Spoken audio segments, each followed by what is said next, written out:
ఓం నమ శివాయ. మనం ఈరోజు శ్రీ ఆదిశంకరాచార్యులు వారు రచించిన శివానందలహరి నుంచి 17వ శ్లోకాన్ని పారాయణ చేసుకుందాం.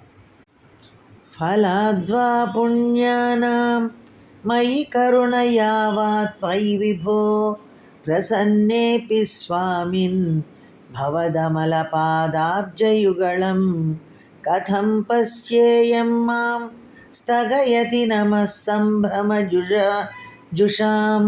నిలింపానాం శ్రేణిర్ నిజకనక మాణిక్యమకుటైః అంటూ చెప్పిన ఈ శ్లోకంలో, ఓ జగత్ప్రభు, నా పుణ్యం వల్లనో నీ దయచేతనో నీవు నన్ను అనుగ్రహింతువు గాని నీ పాదారవింద సందర్శనం ఒకటి ఎట్లు? దేవతలందరూ గుంపులుగా కూడి నేనని నమస్కరించుటకు సంతోషముతో తొందరపడుచు వారి రత్నాల కిరీటములను మీ పాదముల యందు మోపుచు నాకు అడ్డమగుచున్నారు. ఓ ప్రభు, నా పుణ్యఫలం వల్లనో లేక నాపై కరుణ చేతనో నీవు ప్రసన్నుడవైనను, ఓ స్వామి, నీ నిర్మల పాదపద్మములను ఎట్లు దర్శించగలను?